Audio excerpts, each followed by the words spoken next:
యేసు నామంలో మీకు శుభములు సమృద్ధిగా కలుగును గాక. మధురం నీ వాక్యం అనే కార్యక్రమానికి స్వాగతం. ఈరోజు మనం పరిశుద్ధ వారంలో యేసు అనే అంశంలో రెండో భాగంగా యేసు దేవాలయంను శుద్ధి చేయుట. మధురం మధురం నీ వాక్యం నాకు దీపం నీ వాక్యం. యేసు దేవాలయంను శుద్ధి చేయుట. ఇప్పుడు మనమే దేవుని ఆలయం అండి. 1 కొరింథీ 3:16 పౌలు రాస్తాడు, మీకు తెలియదా మీరు దేవుని యొక్క ఆలయం అని, పరిశుద్ధ ఆత్మదేవుడు మీలో నివసిస్తున్నాడని. కనుక ఈ ఆలయాన్ని పాపానికి అప్పగించకూడదు. దేవుని ఆలయంలో దేవుడే నివసించాలి.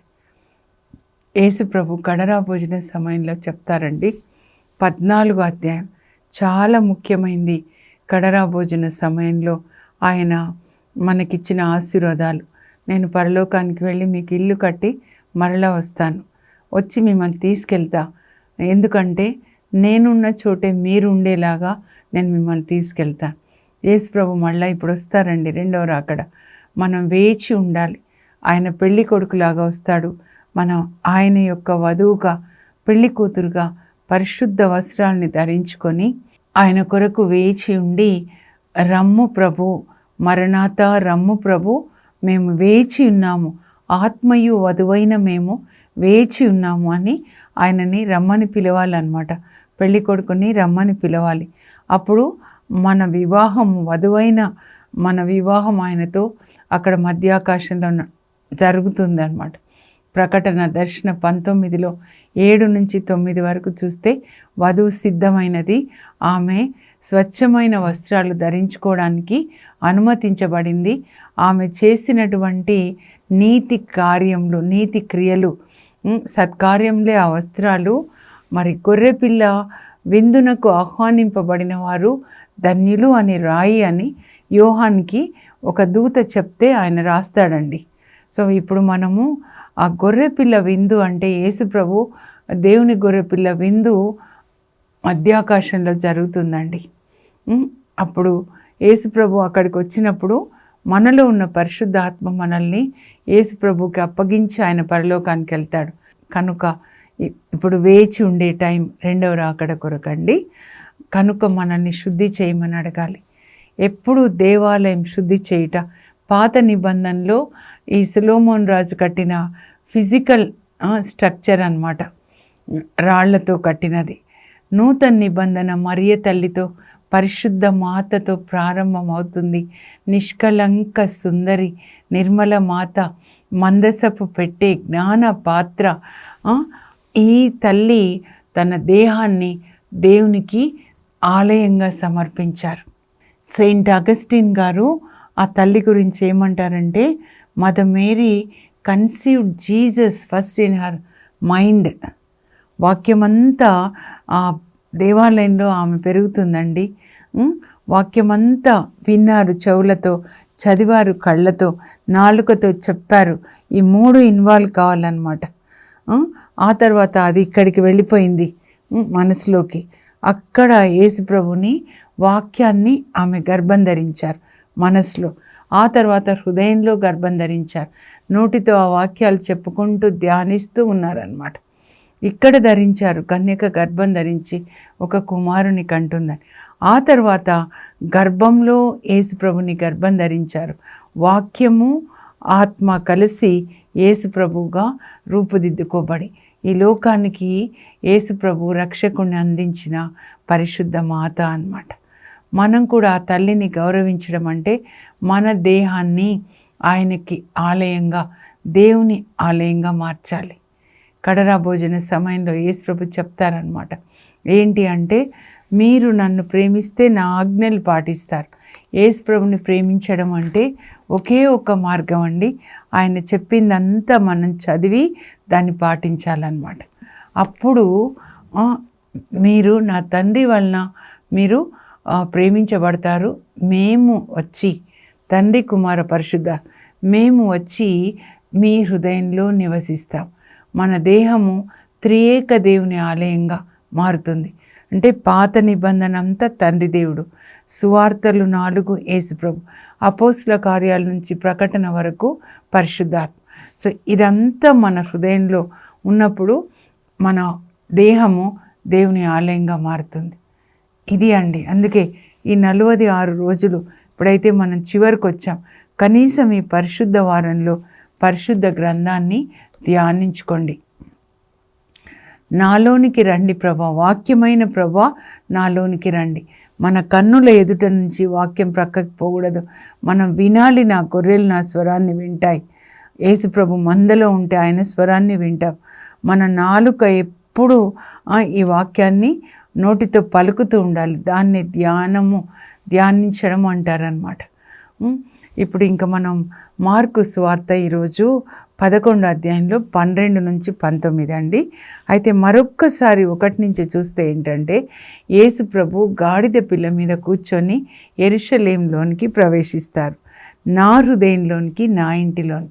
అంతవరకు మనలో మార్పు రాదండి.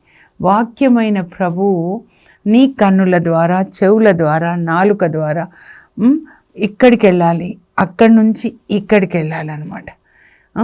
మన హృదయంలోనికి ఆయన వస్తే ఏం చేస్తారంటే, నిన్న ఆయన మరి ఆ యెరూషలేములోనికి వచ్చి యెరూషలేం దేవాలయంలోనికి ఆయన ప్రవేశిస్తారండి. అప్పటికే సాయంకాలం అవుతుంది. చుట్టుపట్ల అంతా చూస్తారు, పరిసర ప్రాంతాలను చూసి సాయంకాలం అయ్యేసరికి ఆయన యెరూషలేం నుండి శిష్యులతో కలిసి 12 మంది శిష్యులు 13 యెరూషలేం నుండి 3 మైళ్ళ దూరంలో ఉన్న బెతానియాకి వెళ్ళి అక్కడ విశ్రాంతి తీసుకుంటారనమాట. అక్కడ మార్తా, మరియమ్మ, లాజరు వీళ్ళకి మంచి భోజనాలు, చక్కగా యేసు ప్రభు నివసించే పరిశుద్ధమైన వాతావరణం అక్కడ ఉందండి. భోజనం అని కాదు, యేసు ప్రభు ఉండాలంటే పరిశుద్ధమైన ఇల్లు అనమాట. అంతగా కూడా వాళ్ళు ప్రేమించారు. యేసు ప్రభు కూడా వీళ్ళని ప్రేమించాడని యోహాను 11:5లో రాయబడి ఉంటుందండి. యేసు ప్రభు మార్తమ్మ, మరియమ్మ, లాజరు ముగ్గురిని ప్రేమించాడు. అలా మన గురించి రాయబడాలండి. ఇప్పుడు పరలోకంలో కూడా మన ఒక్కొక్కరి గురించి మన దూత ఒక్కొక్కరికి ఒక్కొక్క దూత రాస్తూ ఉంటాడనమాట. అలా మన గురించి రాయబడి ఉండాలి. ఇంకా ఆ రోజు రాత్రి అక్కడ నిద్రించి విశ్రాంతి తీసుకొని ఆదివారం మళ్ళీ వేకునే లేచి వాళ్ళ నాన్న ఏం చెప్పాడో ఈరోజు ఇది చేయాలి అని పరలోక తండ్రి. అప్పుడు యేసు ప్రభు శిష్యులతో కలిసి ఆయన మళ్ళా యెరూషలేంకి వస్తున్నాడు. వస్తుంటే గబగబా నడుస్తాడంట యేసు ప్రభు. చక్క నడుస్తున్నారు. ఆకలేసింది అనమాట. ఆకలేసినప్పుడు అక్కడ రోడ్డు ప్రక్కన అంజూరపు చెట్లు ఉన్నాయి. ఆ అంజూరపు చెట్లు, అంజూరకాయలు చాలా బాగుంటాయండి. ఫిగ్ ఫ్రూట్స్ అంటాం కదా, అంజీరా. ఇంకా పచ్చగా ఉందన్నమాట. ప్రభు అనుకున్నారు, ఎంత పచ్చగా ఉంది కదా, చాలా కాయలు ఉండొచ్చు ఆకుల క్రింద అని వెళ్తే పచ్చని ఆకులే కానీ కాయలు లేవు. ఈయనకు ఆకలిస్తుంది ప్రభుకి. అప్పుడు ప్రభు ఈ చెట్టు ఎన్నడూ ఫలింపకుండునుగా కానీ శపిస్తారండి. యేసు ప్రభు నోట్లో నుంచి శాపవచనం ఎప్పుడు వినలేదు కదా, శపించారు. మనం కూడా పచ్చగా ఉండి ఆకలైన వాళ్ళకి మనం అన్నం పెట్టకుండా ఉంటే శపించబడతాయండి అట్లాంటి కుటుంబాలు. అది నాకు చెప్పాలని లేదు, ఈరోజు చెప్తున్నాను. ఆకలైన వాళ్ళ ఇంటికి వచ్చినప్పుడు మీరు అన్నం పెట్టండి. నాకు ఇష్టమైన ఉపవాసం ఇది. ఆకలైన వాళ్ళకి అన్నం పెట్టండి, బట్టలు లేని వాళ్ళకి బట్టలు ఇవ్వండి, రోగులను దర్శించండి, చెరలో ఉన్న వారిని దర్శించండి. నాకు ఇష్టమైన ఉపవాసం యెషయా 58:7 అప్పుడు మీ గాయాలు మానుతాయి, మీ ప్రార్థన వింటాను, మీరు నీరు కట్టిన తోట వలె మీరు పచ్చగా కలకల్లాడుతూ ఉంటారు, మీ పుణ్యం మీకు ముందుగా నడుస్తుంది. ఎన్ని ఆశీర్వాదాలు ఉంటాయి తెలుసా అండి.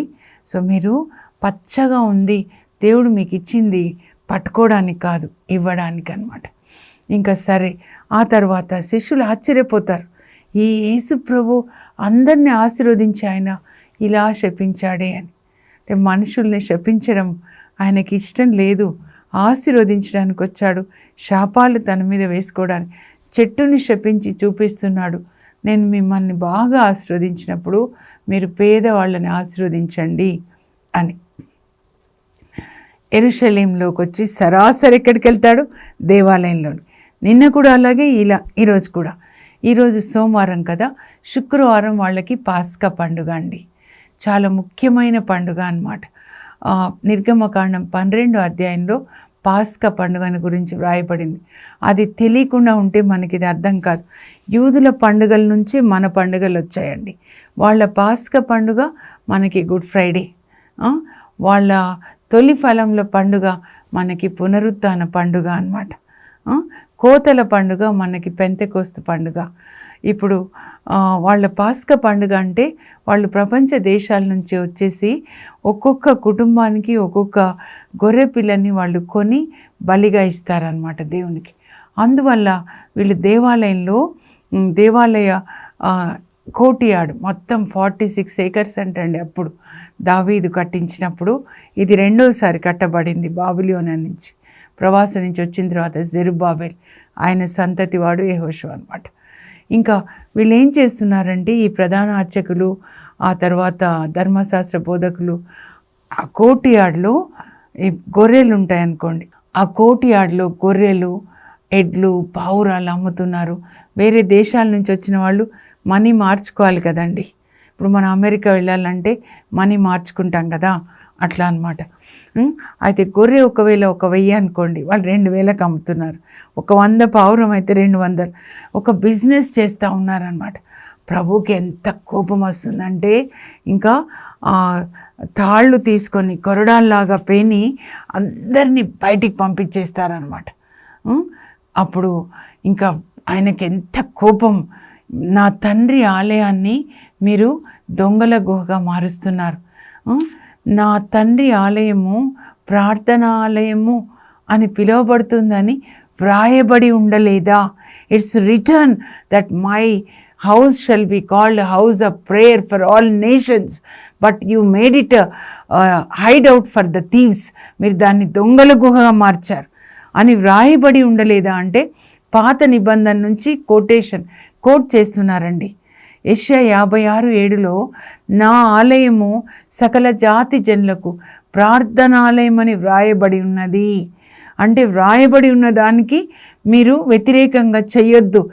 ఏదైతే వ్రాయబడి ఉందో దాని ప్రకారం జీవించాలి, లేదంటే తీర్పు అన్నమాట. వాక్యం ప్రకారమే తీర్పు. యోహాను 12:29లో తీర్పున వచ్చినప్పుడు, తీర్పు దినాన నేను పలికిన వాక్యే మిమ్మల్ని తీర్పు తీరుస్తుంది. ఏదైతే వ్రాయబడి ఉందో దీని ప్రకారం తీర్పు అన్నమాట. దొంగల గుహగా మారుస్తున్నారా మీరు అంటున్నారంటే ఇర్మియా 7:11 అక్కడ దేవాలయ ప్రసంగాన్ని ఇస్తాడండి ఇర్మియా. అక్కడ అంటాడనమాట, చాలా ముఖ్యమైన ప్రసంగం అది. ఇర్మియా 7 అన్ని పనులు చేసేవన్నీ పాప పనులు ఇక్కడ వచ్చి తలదాచుకునే దొంగల గుహ అనుకుంటున్నారా దేవాలయం అంటాడనమాట. అందుకని ఆయనను కూడా అప్పుడు పట్టి చంపాలనుకుంటారండి. యేసు ప్రభుని ఎట్లా పట్టాలనుకుంటారు, పట్టి చంపాలనుకుంటారు, ఆయనను కూడా అలాగే అనుకుంటారు అనమాట. ఇంకా శుద్ధి చేస్తారు. శుద్ధి చేసేసరికి సాయంకాలం అవుతుంది. అసలు ఒక్కడే ఎన్ని గొర్రెలు, ఎన్ని ఎడ్లు, ఎన్ని పావురాలు అన్నిటినీ బయటికి పంపిస్తారంట. నా తండ్రి ఆలయం పట్ల నాకు గల ఆసక్తి నన్ను దహించి వేస్తుంది అని యేసుప్రభు అందరినీ అట్లా బయటికి పంపిస్తుంటే శిష్యులకు ఆ మాట జ్ఞాపకం వస్తుందంట. కీర్తన 69:9లో అనమాట. అంత కోపం.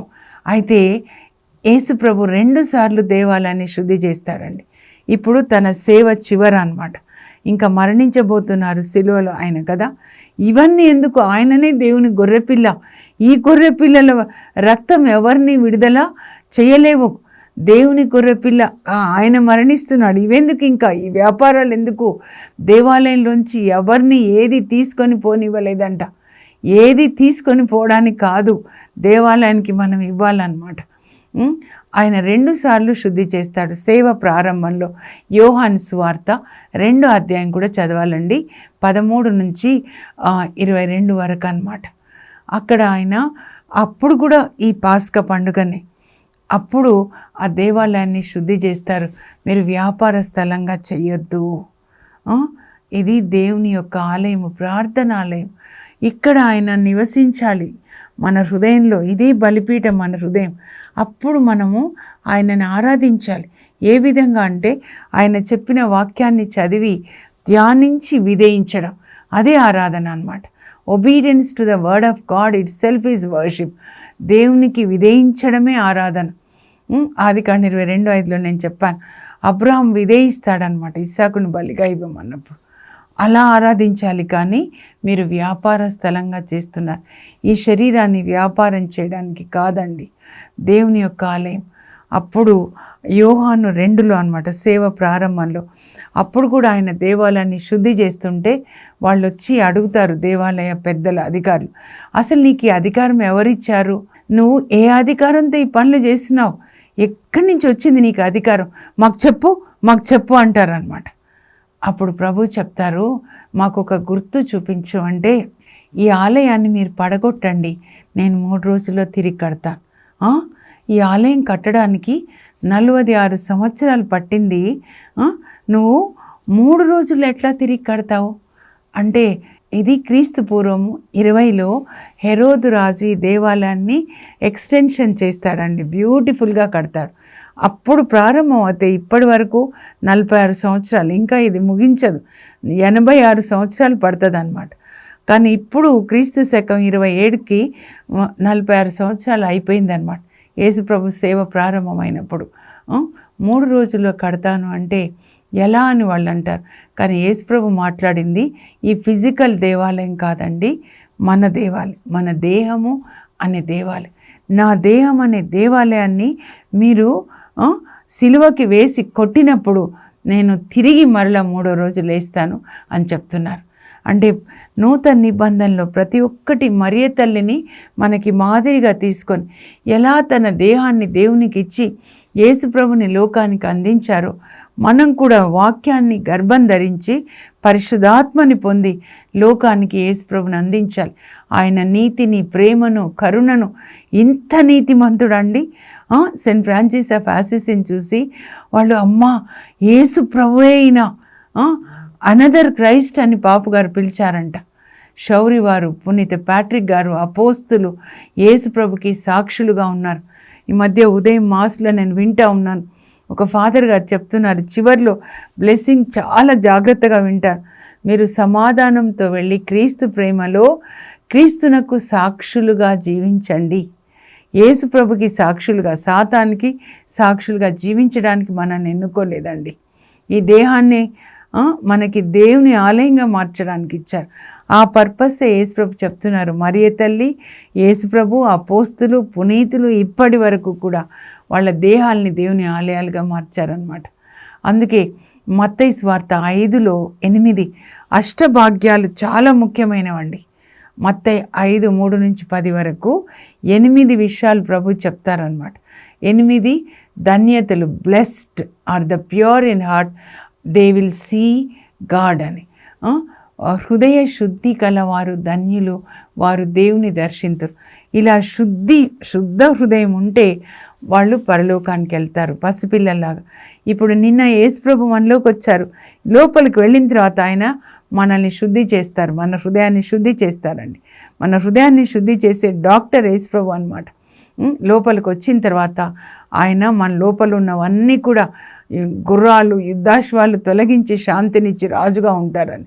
ఏమున్నాయండి మన హృదయంలో? ఏంటి ఆ మలినం? యేసుప్రభు మత్తయి 15లో చెప్తారనమాట, ఇది చేతులు కడుక్కోకుండా తింటే ఏం కాదులే, అది బయటకు వెళ్ళిపోతుంది. కానీ నోట్లో నుంచి వచ్చేదే మనిషిని మలినపరుస్తుంది, నోట్లోకి వెళ్ళేది కాదు. ఎందుకంటే నోట్లో నుంచి వచ్చేది ఎక్కడి నుంచి వస్తుంది? హృదయంలో నుంచి. ఈ హృదయంలో ఏమున్నాయంట? దురాలోచనలు వస్తున్నాయంట. ఆ దురాలోచనల వలన హత్యలు జరుగుతున్నాయి, వ్యభిచారాలు జరుగుతున్నాయి, వేశ్య సంగమాలు జరుగుతున్నాయి, అబద్ధాలు, దొంగతనాలు, అసూయ. దాదాపు 13 పిశాచుల గురించి చెప్తారండి మార్కు 7:21లో కూడా. ఇక్కడ దాగి ఉన్నాయి, అవి ఇక్కడి నుంచి ఇక్కడికి బయటకు వచ్చేస్తాయి. దావీదు కన్నులతో చూస్తాడు ఆ స్త్రీని, బత్షెబ, ఇక్కడికి వెళ్ళి ఇక్కడి నుంచి ఆమె కావాలనుకుంటాడు. ఆ తర్వాత పాపం చేస్తాడనమాట. కనుక ఇక్కడ శుద్ధి కావాలి. Jesus always spoke about inner purity and inner cleansing, బయట ప్యూరిటీ కాదు. పాత నిబంధనలు వాళ్ళంతా కూడా ఎక్స్టర్నల్ ప్యూరిటీ గురించి మాట్లాడారు. అందుకే మత్తయి 23లో ఆయన వాళ్ళ గురించి మాట్లాడతాడు చూడండి. పరిసయ్యులు వాళ్ళ పులిసిన పిండి అని, ఏంటి అంటే పైనకి వాళ్ళు తెల్ల కనబడతారు, లోపలంతా కూడా దౌర్జన్యంతో ఉంది అని. మనల్ని యేసుప్రభుని పిలవాలండి. శుద్ధి చేయి నాయన. డాక్టరు నీకు ఇక్కడ బ్లాక్స్ ఉన్నాయమ్మా, ఇక్కడ క్యాన్సర్ ఉందమ్మా అని చెప్తే అప్పుడు ఎలాగైనా తీసేయండి డాక్టర్ గారు అంటాం కదా. యేసుప్రభుని అడగాలి. నేను కూడా అడుగుతా, నాలోంచి గర్వం తీసేయండి, నాలోంచి కోపం తీసేయండి, ధనాశను తీసేయండి, తిండిపోతుతనం తీసేయండి ప్రభా, నాలో సోమరితనం నిద్ర తీసేయండి నాయన, ఈ లోక ఆశలు నాలోంచి తీసేయండి, నేను మీలాగా కావాలి.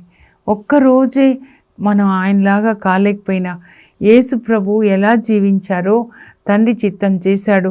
100 మెట్లు ఎక్కాడు పరలోకానికి. 100 మెట్లు ఉంటే నిచ్చెనలో మరి ఫ్రాన్సిస్ ఆఫ్ అసిసి అపోస్తులు 90, అలా 80 అంటే మనం కనీసం 30 మెట్లన్నా ఎక్కాలండి. వాళ్ళని యేసు ప్రభు తర్వాత అపోస్తులని, పునీతుల్ని, అంతోని వారు, ఫ్రాన్సిస్ వారు వాళ్ళని మాదిరిగా తీసుకొని అన్నమాట. మనం శుద్ధి చేయండి. డాక్టర్ స్టెంట్స్ వేయండి, బ్లాక్స్ తీసేయంటే తీసేస్తారు. మనం కూడా డాక్టర్ జీసస్ని ఇది తీసేయమనాలి. ఓపెన్గా ఆయనతో మాట్లాడుకోవాలండి. మీరు ఒక్కరే, అవును ఇది నీలో లేదు, గర్వం నాలో ఉంది ప్రభా, ఇది సాతానికి చెందింది, నాలోంచి తీసేయండి. కోపం నాలో ఉండకూడదు. 2 రకాలు శరీరంలో కోపం. సంసోన్కి కోపం వచ్చేస్తుంది. ఆయన భార్యని తోడు పెళ్లి కొడుకు ఇస్తే పొలాలు కాల్ చేస్తాడు, ప్రజల నోట్లో అన్నం లేకుండా చేస్తాడు. అలాంటి కోపం శరీరంలో అన్నమాట. Anger in the flesh destroy the church, anger in the spirit builds the church. యేసు ప్రభుకి అక్కడ వ్యాపారం చేస్తూ ఉన్నప్పుడు ఆయన ఆత్మలో కోపం వచ్చిందనమాట. అలాంటి కోపము ఇట్ బిల్డ్స్ అన్నమాట. సో ఏమేమి ఉన్నాయో పరిశుద్ధాత్మ మనకు చూపిస్తారండి. యెషయా అంటాడు, పరిశుద్ధాత్మ లోపలికి వెళ్ళి ఇలా ట్యూబ్ లైట్ వేసినట్టుగా చూపిస్తే పాపపు మాటలు మాట్లాడే స్పిరిట్ ఉంది, నన్ను మన్నించండి ప్రభా అంటే నాలుకని శుద్ధి చేసి ఇక్కడ కాల్ చేస్తారు. పరిశుద్ధాత్మ కాల్ చేస్తారండి. మనలో ముండ్ల తుప్పలు, పొలంలో ముండ్లు ఒక చోట పెట్టి కాలుస్తారు చూడండి, ఆ కాల్ చేయడం బెటర్ అన్నమాట. అలా మనం అడగాలి. అయితే మన హృదయంలో నుంచి యేసు ప్రభు ఏం చెప్తారంటే, నన్ను విశ్వసించు వాని అంతరంగం నుండి జీవజల నదులు ప్రవహిస్తాయి. ఇక్కడంతా దేవుని వాక్యము పరిశుద్ధాత్మ ఉంటే మనలోంచి జీవజల నదులు ప్రవహిస్తాయి. అందువల్ల మన మనస్సులో ఇంకేం పోతుంది, మన కళ్ళ ద్వారా, చెవుల ద్వారా, ఈ 3 విండోస్ అన్నమాట. అందువల్ల మంచి వాటితో మన మనస్సు నింపుకోవాలండి. ఫిలిప్పీ 4:8లో పౌలు రాస్తాడు, మంచివి స్వచ్ఛమైనవి అంటే ఇదే స్వచ్ఛమైన వాక్యం అన్నమాట. మన మనస్సుని స్వచ్ఛమైన వాక్యంతో నింపుకోవాలి. అలాగే పౌలు ఇక్కడ కూడా రాస్తాడు రోమా 12:2లో, renew your mind with the word of God. దేవుని వాక్యంతో నింపుకోండి. ఎందుకంటే అక్కడి నుంచి ఇక్కడికి వెళ్తుంది అనమాట. ఇక్కడి నుంచి శరీరంలోకి. ఏటి ఒడ్డున నాటిన చెట్టులాగా మనము సకాలంలో ఫలాలను ఇవ్వాలి. 1వ కీర్తనలో దావీదు రాస్తాడు 3 నుంచి, ధర్మశాస్త్రాన్ని నిత్యము పఠించేవాడు, ధ్యానించేవాడు, పాటించేవాడు ఏటి ఒడ్డున నాటిన చెట్టు ఎలా నీళ్ళని పీల్చుకొని ఫలిస్తుందో మన ఆత్మ ఇక్కడ నాటబడాలి వాక్యంలో. ఇక్కడి నుంచి వాక్యం వెళ్ళాలన్నమాట. అప్పుడు మనం ఫలిస్తాం. ఈ పునీతులాగా. అలాగే పునీత హంగేరి ఎలిజబెత్ అమ్మ రోజుకి 900 మందికి అన్నం పెట్టేదంట. ఎంతమంది ఆకలి తీరుస్తుంది. శౌరి వారు 10 లక్షల ఆత్మలకి సువార్తను బోధించి పరలోకాన్ని తీసుకెళ్లారు. అగస్టిన్ గారు అంటారు, నేను ఒక్కడిని పరలోకం వెళ్ళాలని నాకు ఇష్టం లేదు, మనందరం కలిసి వెళ్ళాలి, మనం కూడా అందరం కలిసి వెళ్ళాలన్నమాట. ఇప్పుడు మనం ప్రార్థన చేసుకొని నాలోనికి రండి ప్రభా అంటే ప్రార్థన కాదు, వాక్యం చదవాలన్నమాట. కదలకుండా 7 సార్లు చదవండి. మార్కు 11 నుంచి 16 వరకు రోజు కుటుంబంగా. పాస్కా వాళ్ళు ఎట్లా పూజిస్తారండి? పాస్కా గొర్రెపిల్ల రక్తాన్ని ద్వారబంధాలకి పూసి మాంసాన్ని కాల్చుకొని కుటుంబంగా తింటారనమాట. ఇది మనం కూడా చేయాలి. అక్కడ ద్వారబంధాలంటే బయట పాత నిబంధన అంతా ఎక్స్టర్నల్ ప్యూరిటీ, ఇప్పుడు లోపల అన్నమాట. యేసు రక్తం లోపలికి వెళ్ళి మనల్ని శుద్ధి చేయాలి. ఇక్కడ conscious, unconscious, sub conscious brain, ఇక్కడ హృదయాన్ని శుద్ధి చేయాలి. అప్పుడు కుటుంబంగా కూర్చొని మనము దేవుని యొక్క వాక్యాన్ని భుజించాలి. తల్లి తండ్రులు కూర్చొని మీ పిల్లలకి దేవుని వాక్యం చెప్పండి. పాస్కా అంటే ఏంటి, ఎందుకు పాస్కా, అక్కడ పాస్కా అంటే పాస్ ఓవర్, దాటిపోవుట. ఆ నెత్తురు మరకలు ఉన్న ఇండ్లని దాటిపోయి ఆ నెత్తురు, ఆ పూతలు లేని ఇండ్లలోనికి, ఐగుప్తీల ఇండ్లలోనికి వెళ్ళి దేవుడు తొలిచూలు బిడ్డల్ని చంపేశాడు. అందువలన ఫరో వాళ్ళని పంపించేశాడు. దాటిపోవుట. మనం కూడా యేసు రక్తంలో కడగబడినప్పుడు మరణదూత మనల్ని దాటిపోతాడు, మనల్ని చంపడనమాట. మనం నరకానికి పోము. పరలోకానికి వెళ్ళాలంటే యేసు రక్తంలో మనం కడగబడి యేసు ప్రభు వాక్యం అనే మాంసాన్ని భుజించాలి. ఇది నా శరీరం, ఇది నా రక్తం అంటే ఆయన వాక్యాన్ని చదివి ధ్యానించి పాటించాలి. ఈ రక్తం మీరు పానం చేయండి అంటే ఆయన రక్తంలో మన ప్రతి పాపాన్ని కడుక్కొని అప్పుడు మనకి నీతి వస్త్రాన్ని ఇస్తారనమాట. పరిశుద్ధాత్మ మనల్ని యేసు వాక్యంతో, యేసు రక్తంతో కడిగి కల్వరి శిలువ చెంత మనకి నీతి వస్త్రం, రక్షణ వస్త్రం, వివాహ వస్త్రాన్ని ఇస్తాడు. అప్పుడు మనం పరలోకానికి వెళ్ళడానికి అర్హత పొందుతాం. ఈరోజంతా శుద్ధి చేయండి. ఒంటరిగా కూర్చొని ఏమేం పాపాలో ఒప్పుకోండి. ప్రార్థన చేసుకుందాం. పరలోకపు మా తండ్రి, మీ పరిశుద్ధ నామమునకు స్తోత్రం. యేసయ్య, మీరు దేవాలయాన్ని శుద్ధి చేశారు. నేనే కదా మీ దేవాలయం కనుక నాలోనికి వచ్చి నా హృదయంలో ఏమేం మలినం ఉందో చూపించండి ప్రభా. నేను ఆ మలినాన్ని ఒప్పుకొని నా నుంచి తీసేయండి డాక్టర్ జీసస్ అని అడిగి అదంతా నా నుంచి తొలగించి మీరు రాజుగా నా హృదయంలో నివసించి రాజుగా పరిపాలించండి. మీ శాసనాలు, రాజైన మీ శాసనాలు నేను పాటించడానికి నాకు కృప దయచేయండి. అదే నిజమైన ఆరాధన అని గ్రహించడానికి కృప దయచేయండి. అయ్యా, మీరు సిలువలో మరణించినప్పుడు మీతో పాటు మరణించి నేను నీతిని ధరించుకొని మీతో పాటు లేచే కృప ఇవ్వండి. యేసు పరిశుద్ధ నామంలో అడుగుచున్నాం తండ్రి, ఆమేన్. కుటుంబంగా వాక్యాన్ని ధ్యానించుకుంటూ యేసు ప్రభుని మన కుటుంబంలోనికి, హృదయంలోనికి ఆహ్వానించి ఆయన రక్తంలో, వాక్యంలో మనల్ని కడగమని అడిగి శుద్ధిని పొందుదాం. God bless you. Have a blessed day.